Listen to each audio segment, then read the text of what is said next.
नमस्कार, आदाब। आप देख रहे हैं द वायर और आपके साथ मैं हूं अतुल होवाले। आने वाले रविवार को यानी 28 मई को नए संसद भवन का उद्घाटन किया जाएगा और आगे से संसद का पूरा कामकाज इसी नई इमारत से किया जाएगा। केंद्रीय गृह मंत्री अमित शाह ने जानकारी दी कि 28 मई को नए संसद भवन का उद्घाटन प्रधानमंत्री नरेंद्र मोदी करेंगे और इसके साथ ही लोकसभा स्पीकर के बाजू में एक ऐतिहासिक राजदंड यानी सेंगोल की स्थापना करेंगे। पुराने जमाने में दक्षिण में तमिलनाडु के चोल साम्राज्य के सत्ता के हस्तांतरण के बाद ये सेंगोल एक राजा से दूसरे राजा को दिया जाता था। जब 1947 में भारत स्वतंत्र हुआ उस वक्त सत्ता का हस्तांतरण हुआ था। अंग्रेजी हुकूमत के वाइसरॉय लॉर्ड माउंटबेटन ने देश के पहले प्रधानमंत्री नेहरू को सेंगोल दिया था। उस वक्त नेहरू के सहकारी राजगोपालचारी ने यह सुझाव दिया था कि सत्ता के हस्तांतरण के वक्त सेंगोल दिया जाए। उस वक्त की बात है जब भारत स्वतंत्र हुआ था, लेकिन उस समय संविधान का अस्तित्व नहीं था। 26 जनवरी 1950 को स्वतंत्र भारत ने संविधान का स्वीकार किया। उसके बाद एक लोकतांत्रिक देश के रूप में दुनिया भर में भारत की पहचान होने लगी। भारत का संविधान यूं तो धर्मनिरपेक्ष है, लेकिन सत्तारूढ़ पार्टी बीजेपी पिछले 9 साल के कार्यकाल में धर्म पर आधारित राजनीति करती आ रही है। आरोप ये लग रहे हैं कि सेंगोल, जो हिंदू संस्कृति का प्रतीक माना जाता है, उसको सरकार जानबूझकर संसद में प्रस्तापित कर रही है, क्योंकि जो सावरकर भारत को हिंदू राष्ट्र बनाने का सपना देखते थे, उनके जन्मदिवस पर ही इस नए संसद भवन का उद्घाटन किया जा रहा है और ये राजदंड यानी सेंगोल प्रधानमंत्री नरेंद्र मोदी प्रस्तापित करेंगे। भारतीय जनता पार्टी हमेशा सावरकर को हिंदुत्व का चेहरा बनाकर पेश करती आ रही है।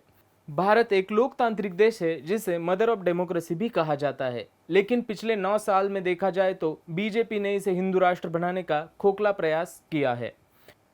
महात्मा गांधी के वंशज तुषार गांधी ने ट्वीट करके लिखा है कि नई संसद में सेंगोल को स्थापित करना पीएम के अहंकार का एक और उदाहरण है।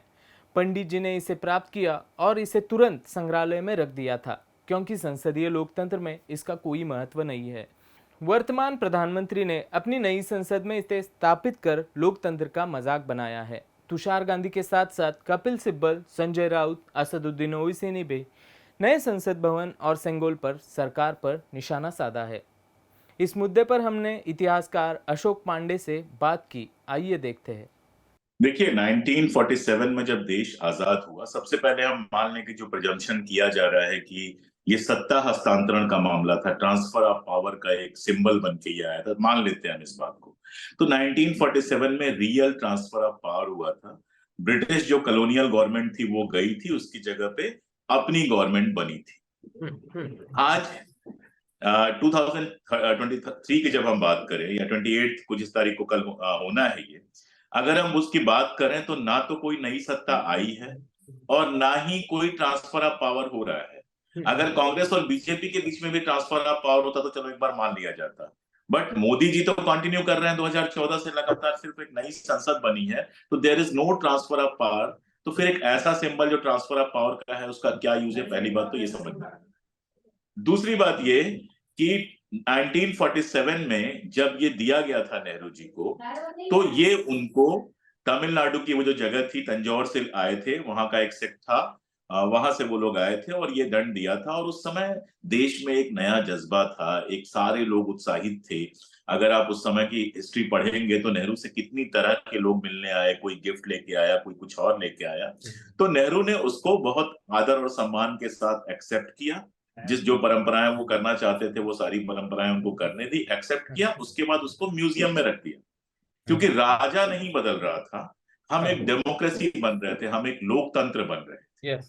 तीसरी और आखिरी बात ये कि ऐसा नहीं हुआ था कि माउंटबेटन ने कोई उठा के नेहरू को दिया हो कि भाई अभी तक हमने देश चलाया, अब आप देश चलाओ। ये एक प्रीस्ट ने नेहरू को, जवाहरलाल नेहरू को एक प्रीस्ट ने गिफ्ट किया था, क्योंकि देश में हिंदुस्तानी शासन पहली बार आ रहा था। चाहे आप टाइम्स की रिपोर्ट पढ़ लो जो आज छपी हुई है, या स्टेट्समैन की रिपोर्ट पढ़ लो, जितनी रिपोर्ट्स उस जमाने के अखबारों में थी उसमें यही थी कि that was one function among many when some sadhus from a sect of Tanjore came to Jawaharlal Nehru and gifted him what you call Sengol। एक तो तमिलनाडु का इलेक्शन सबसे बड़ा मकसद है, क्योंकि जयललिता की डेथ के बाद लगा था ऐसा कि जयललिता की पार्टी जो है वो उसका एक बड़ा हिस्सा बीजेपी के साथ जा रहा था, और ऐसा लगा था कि वहां पे बीजेपी का अपना रोल हो सकता है, but Stalin one it big. और अभी फिलहाल कोई चांस नहीं दिख रहा है ऐसा कि तमिलनाडु में बहुत अच्छा परफॉर्म कर पाएंगे, तो वो सिंबलिज्म है। दूसरा, ये एक जिद है ये बताने की कि जो हमारे प्रधानमंत्री हैं वो राजा की तरह हैं, और ये एक नई सरकार है। कई लोग तो मतलब आप जानते ही हैं, कई सारे लोग कहते हैं 2014 में असली आजादी मिली, तो ये उसको सेलिब्रेट करने का मामला है। ये दरअसल क्या है कि इतिहास के जिस हिस्से में आप नहीं थे वहां आप अपना निशान नहीं छोड़ सकते। कुछ भी आप कर लीजिए, 1947 में जवाहरलाल नेहरू प्राइम मिनिस्टर बने थे, it's a history and it's a fact and no one can change it. अब अपने को वहां पे रखने की जो जिद है, खुद से इतिहास के शुरू होने की जो जिद है, या इतिहास में खुद को दर्ज करा लेने की जो जिद है, उसके चलते ये सारा कुछ हो रहा है। और ये भी है कि 100 साल पूरे हो रहे हैं आरएसएस के, 2025 में उनका एम है हिंदू राष्ट्र बनाने का। तो एक अपने लोगों को ये भी दिखाने का मामला हो रहा है, क्योंकि it's a religious symbol. India जो डेमोक्रेसी बनी, India is a secular democracy, जहां रिलीजियस सिंबल नहीं होते हैं। अशोक का वो चिन्ह लिया गया तो उसके पीछे पूरा एक फिलॉसफी थी कि हम किस तरह एक अहिंसा, सबको बराबर मानने वाले एक सिद्धांत के आधार पर देश बना रहे हैं। लेकिन ये तो एक खास रिलीजन का रिलीजियस सिंबल है ये, तो वो भी चीज है। कर्नाटक की हार के बाद एक घबराहट तो साफ साफ दिखाई दे रही है, और यही एक प्लान है जिस पर उम्मीद की जा सकती है कि ये लोग इलेक्शन लड़ेंगे। राम मंदिर का मामला है, ये सब है, तो ये उसी कंटिन्यूएशन में अभी कई स्टेट्स में इलेक्शन है। तो रिलीजियस जो ध्रुवीकरण है वही इकलौता सहारा है, और ये सारा संकेत उसी के लिए बहुत स्पष्ट रूप से दिखाई दे रहा है। द वायर के और वीडियोस देखने के लिए सब्सक्राइब करें और बेल आइकन पर क्लिक करें। स्वतंत्र पत्रकारिता की आर्थिक मदद करने के लिए डिस्क्रिप्शन में दिए गए लिंक पर जाएं और अपनी राशि चुनें।